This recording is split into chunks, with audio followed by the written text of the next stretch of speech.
Before we look at reasons to think that the New Testament is a reliable witness to the life, ministry, death, and resurrection of Jesus, we need to consider whether the New Testament as we have it is a true reflection of the New Testament as it was originally written. That is, we have to ask whether we have accurate copies of the New Testament. When reading the New Testament, most of us are aware that what we are reading is not the original document as it was penned in the first century. For one thing, unless you speak Koine Greek, you're reading the New Testament in a language that is different than the language in which the New Testament was written. For another, and as I pointed out in the previous episode, the original writings themselves, or autographs, were composed on separate scrolls and not as a book called the New Testament. As with virtually everything written in the first century AD, the original documents of the New Testament are lost to us. So, what we read when we read the New Testament is actually a copy of the New Testament. In fact, our copies of the New Testament are copies of copies of copies of the New Testament. We're not exactly sure how many copies removed we are from the originals themselves. But is this not concerning? How can we have confidence that our copies of the New Testament are faithful reflections of the originals? How can we be sure that they haven't been corrupted and distorted? How trustworthy has the transmission process been? Happily, there is an entire discipline dedicated to the reconstruction of ancient texts. It's called textual criticism. Textual critical scholars recreate the original texts that have been lost to history by engaging in a comparative analysis of the different manuscripts or handwritten copies that have survived. By identifying and assessing the differences and variations among the available manuscripts, textual scholars are often able to establish the most probable reading of the text, or the reading that most likely reflects the wording as it was penned in the original document. Now, obviously, not all texts can be reconstructed with the same degree of probability. The measure of accuracy when recreating an ancient text is dependent on two primary evidential considerations. The first consideration is the number of existing copies of an original text. All things considered, the more manuscripts that are available for analysis, the higher the probability will be of accurately reproducing the original. The more manuscripts we have, the better will be the comparison between the differences among the manuscripts. And the second consideration is the age of the copies relative to the original, relative to the autographs. Again, all things considered, the nearer the manuscripts are in time to the original text, the higher the probability that they will accurately reflect the original. A shorter time gap between the copies and the originals means less time for textual variants and corruptions of the text to creep in. So how does the New Testament hold up against these two evidential considerations? Well, to appreciate the answer to this question, it will be helpful to compare the textual evidence for some of the most well-attested texts from antiquity, texts the accuracy of which enjoy broad confidence among historians. So let's begin with the number of available existing copies of various important texts from antiquity. Consider, for example, the works of early historians from whom we rely heavily on when reconstructing events from the Greek and Roman past. Two of the most celebrated classical Greek historians, Herodotus and Thucydides, wrote in the 5th century BC. Today we have less than 100 total manuscripts of their works between them. Of the collected works of the 2nd century Roman historians, which among others includes Tacitus and Suetonius and Polybius, we have just over 200 manuscripts. The manuscript evidence is similar for ancient philosophy. For example, we possess fewer than 275 manuscripts for the writings of Plato. Outside of the New Testament, the ancient writings with the best manuscript tradition are the works of Homer, or the Homeric tradition, which includes, of course, the Greek classics, the Iliad and the Odyssey. There are, to date, around 2,000 extant manuscripts of these works, a very impressive number as far as ancient works go. So how does the New Testament compare? Well, when it comes to the number of available manuscripts, the New Testament has an embarrassment of riches. No other writing from antiquity even comes close. There are no less than 5,100 existing Greek manuscripts of various New Testament texts, and some scholars place the number as high as 5,800 manuscripts. That's more manuscripts than all the others that we've looked at combined. And these are just the manuscripts written in Greek. If we include manuscripts written in other languages, such as Syriac or Coptic or Latin or Arabic, this number will swell to somewhere in the neighborhood of 25,000 total manuscript copies, absolutely crushing what's available for other ancient works. What about the time gap between the originals or the autographs and the first available copies?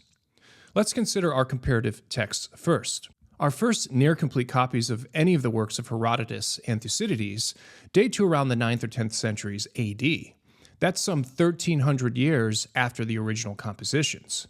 The earliest near-complete manuscripts of any of the writings of the 2nd century Roman historians in our possession were written no less than 400 years after the originals. We don't get any near-complete manuscripts for Plato that are any nearer than 1,200 years from the original autographs, from the original compositions. And the earliest near-complete copy of any Homeric work is also around 400 years from the estimated date of the original composition.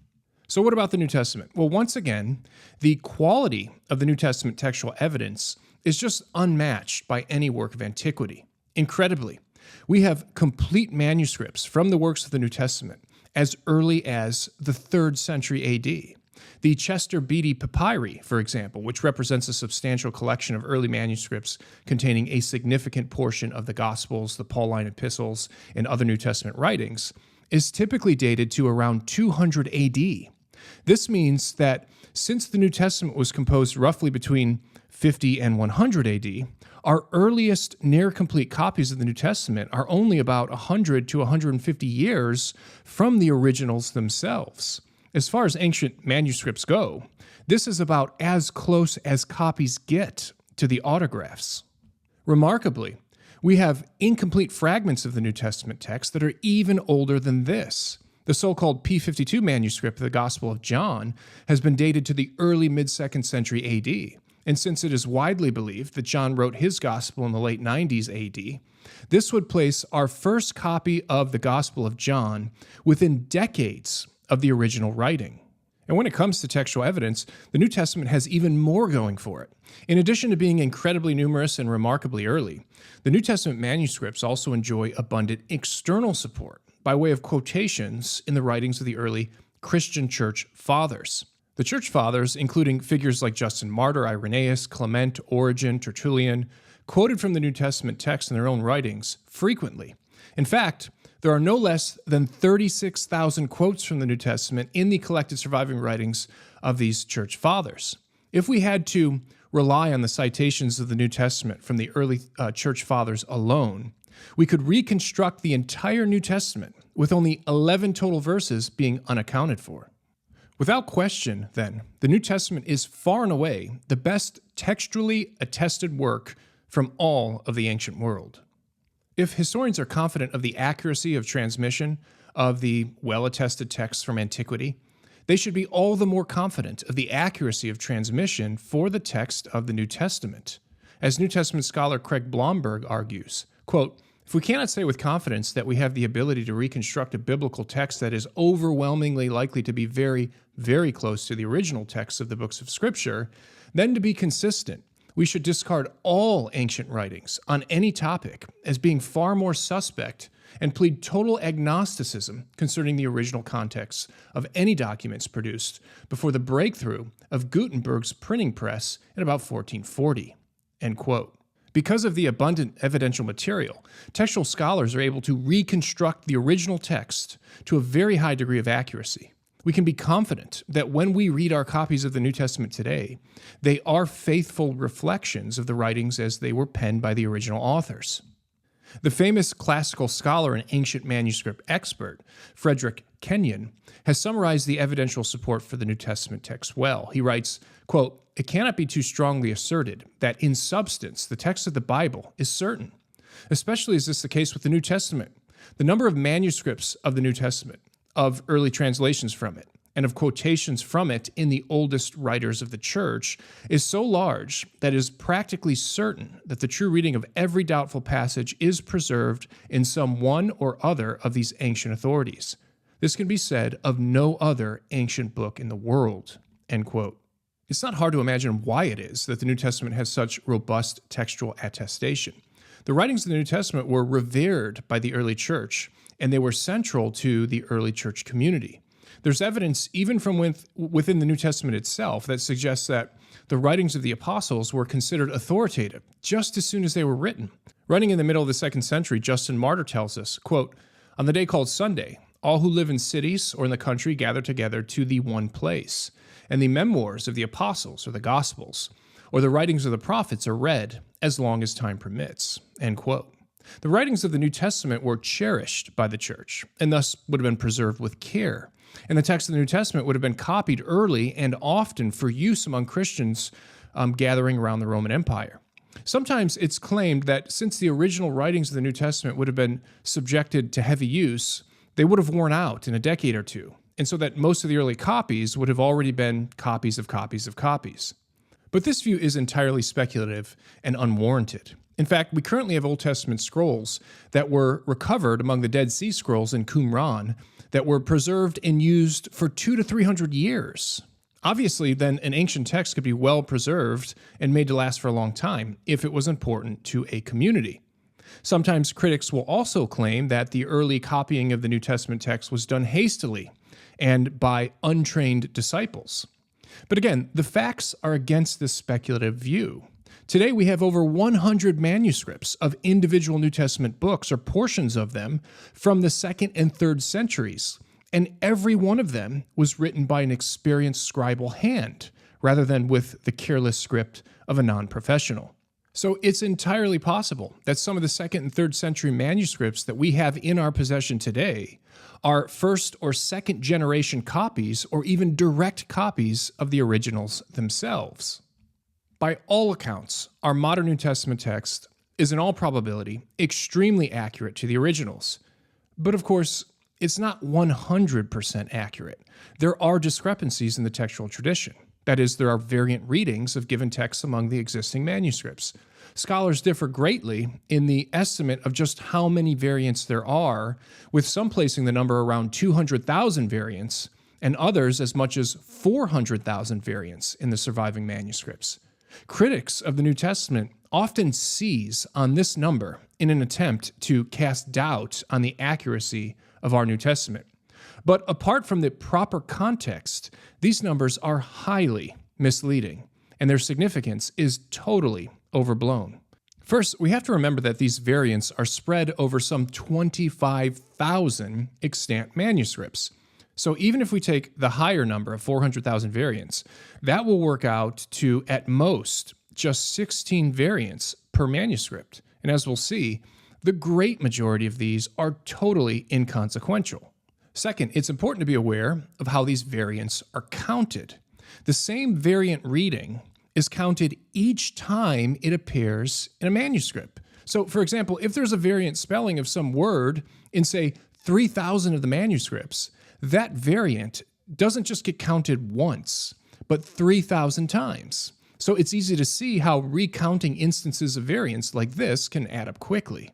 And finally, the discrepancies in the New Testament text are not spread out evenly over the text, but they tend to cluster around the same verses or passages. Some scholars have estimated that the great majority of these variants occur in just 6% of the entire New Testament text.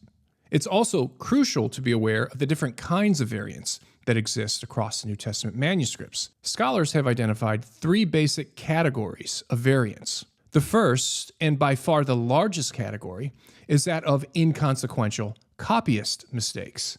The vast majority of variants among manuscripts consist in spelling mistakes and grammatical errors. Ancient Greek had no spaces, no punctuation, and no distinction between capital and lowercase letters.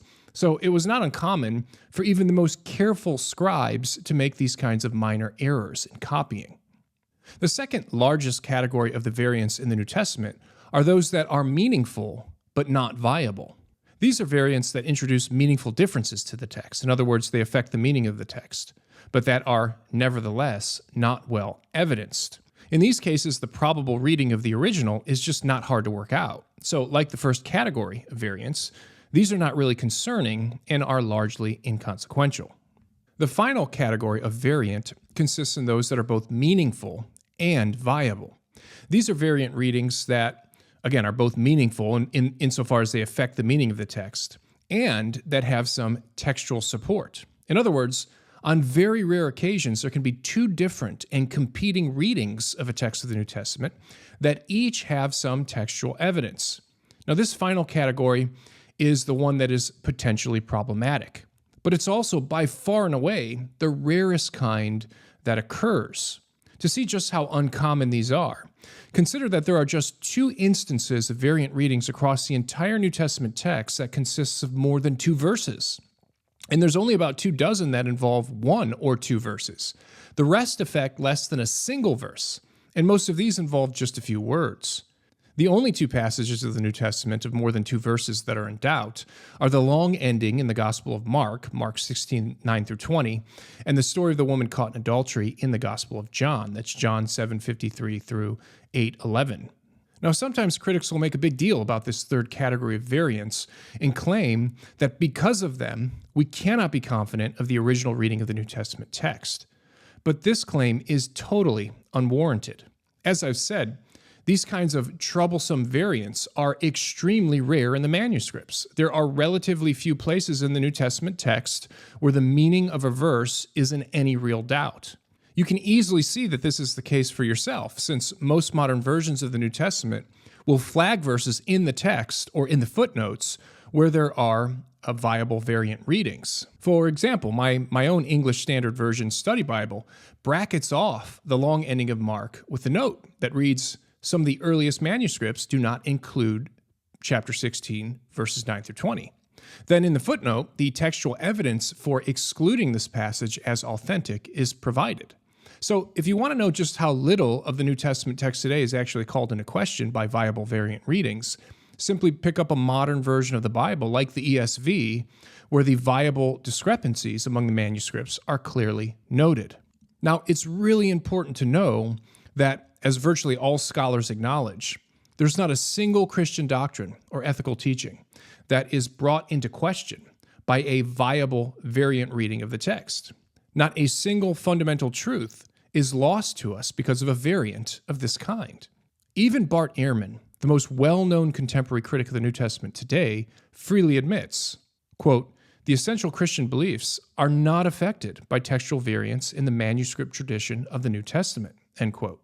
So despite sensationalist headlines and the overblown claims of the critics, the variants among the New Testament manuscripts do not significantly affect the accuracy of the text.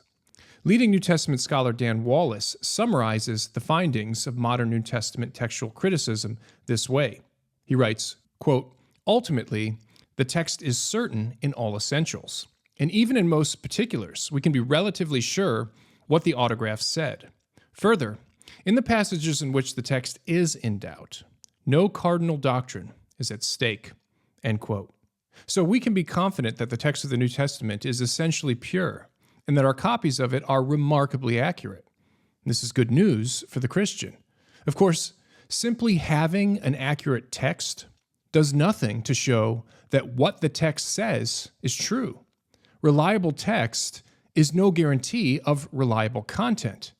So next time, we'll turn to this question as we look at some reasons to think that the New Testament is a reliable source of information about the life, ministry, death, and resurrection of Jesus.